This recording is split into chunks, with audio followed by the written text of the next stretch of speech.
రైతుల పండగ అన్నదాత సుఖీభవ సాక్షిగా పంటల మార్పిడి విధానానికి శ్రీకారం చుట్టాలని మాజీ ఎమ్మెల్యే రాష్ట్ర oil seeds and growers development corporation chairman గండి బాబ్జీ పిలుపునిచ్చారు. 2026-27 సంవత్సరం మొదటి విడత అన్నదాత సుఖీభవ పథకం చెక్కులను ఆయన సభవరం శ్రీ సీతారామ కళ్యాణ మండపంలో శనివారం వ్యవసాయ శాఖ అధికారి పోతల సత్యనారాయణ ఏర్పాటు చేసిన నియోజకవర్గ స్థాయి చెక్కుల పంపిణీ కార్యక్రమంలో బాబ్జీ ముఖ్య అతిథిగా పాల్గొన్నారు. ఈ సందర్భంగా ఆయన మాట్లాడుతూ గ్రామీణ ప్రాంతాల్లో రైతులు ఎప్పుడూ వరి పంటనే నమ్ముకుని నష్టపోకుండా వాణిజ్య పంటలైన పామాయిల్ తోటలు వేసుకుంటే తమ సంస్థ 90% విత్తనం సబ్సిడీ ఇస్తుందని, 4 ఏళ్లలో ఎకరానికి 5 నుండి 8 లక్షల రూపాయల ఆదాయం పొందే అవకాశం ఉందని చెప్పారు. భూమి సారాన్ని బట్టి సేంద్రియ ఎరువులు వేసి ప్రకృతి వ్యవసాయం చేస్తే ప్రజల ఆరోగ్యం బాగుంటుందన్నారు. ఈ సందర్భంగా సబ్బవరం, పరవాడ, పెందుర్తి మండలాలకు చెందిన 15,088 మంది రైతులకు పీఎం కిసాన్ పథకం కింద 12,26 లక్షల చెక్కును గండి బాబ్జీ చేతుల మీదుగా పంపిణీ చేశారు.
మన ఉమ్మడి ప్రభుత్వం వచ్చిన తర్వాత మరి ఏదైతే మనం హామీ ఇచ్చామో హామీ ప్రకారం సూచన తప్పకుండా డేట్ తప్పకుండా శాంక్షన్ మీకు తెలుసు.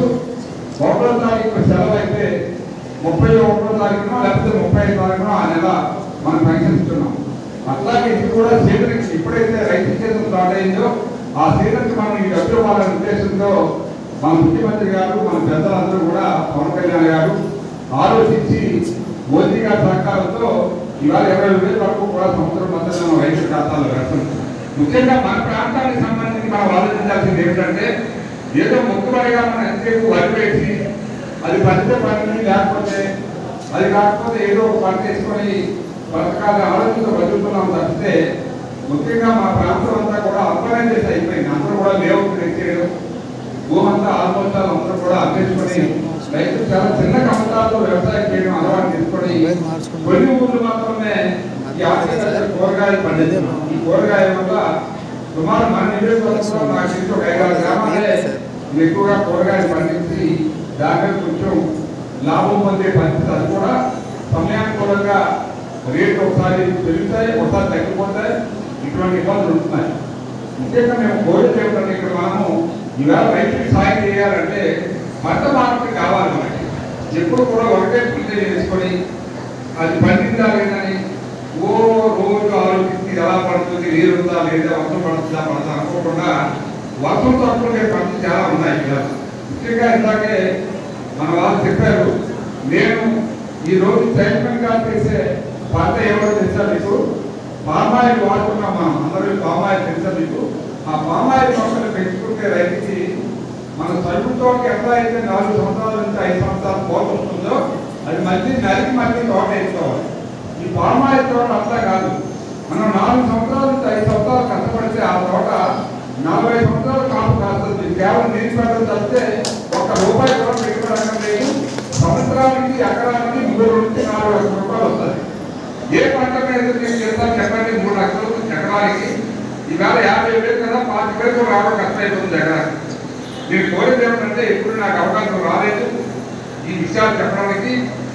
మీకు ఈ వ్యక్తి ద్వారా కోరుతున్నా, మనకి ఎవరికి ఎకరం ఉంటే ఎకరం లేదా అరెకరం ఉంటే అరెకరం మీరు నన్ను అడిగితే పామాయిల్ తోటలు పెంచండి ఎప్పుడు కావాలంటే క్రైస్తవులకు బైబిల్ ఎలాగో, ముస్లింలకు కులాలు ఎలాగో, ఒక రాజకీయ పార్టీకి మేనిఫెస్టో కూడా అంతే ఇంపార్టెంట్ అయితే 2024లో మీరు ఇచ్చిన ప్రేమకి రాష్ట్ర చరిత్రలోనే కూటమికి ఒక గొప్ప మెజారిటీ ఇచ్చారు. రాష్ట్ర చరిత్రలో ఎన్నడూ లేని విధంగా 95% సీట్లు ఇచ్చారు. మరి మీరు ఇచ్చిన ప్రేమ మమకారం మేము నిలబెట్టుకోవాలంటే మీకు ఇచ్చిన హామీలన్నీ కూడా మేము నిలబెట్టుకోవాలి. వచ్చిన అధికారంలోకి వచ్చిన దగ్గర నుంచి కూడా ముఖ్యమంత్రి చంద్రబాబు నాయుడు గారు అయితేనేమి, ఉప ముఖ్యమంత్రి పవన్ కళ్యాణ్ గారు అయితేనేమి, రాష్ట్ర మంత్రివర్యులు నారా లోకేష్ గారు అయితేనేమి అహర్నిశలు పనిచేసి ఇచ్చిన ప్రతి మాట మీకు నిలబెట్టుకోవాలని అన్ని హామీలు అన్ని పథకాలు కూడా ఒకటి తీసుకొస్తూ ఉన్నారు. పవన్ కళ్యాణ్ ప్రత్యేక దృష్టి సారించి ముందుగా గొడవలో శోధన చేసి రైతులైతే ఈసారి నూనె అయితే ఎక్కడ కూడా రూపాయలు అందిస్తారు. ఆయన ఇప్పుడు కూడా విత్తనాలు ఆల్రెడీ మన కాన్స్టిట్యూన్సీకి వచ్చేసి విత్తనాలు కూడా భూములు గొడవలో ఉన్నాయి.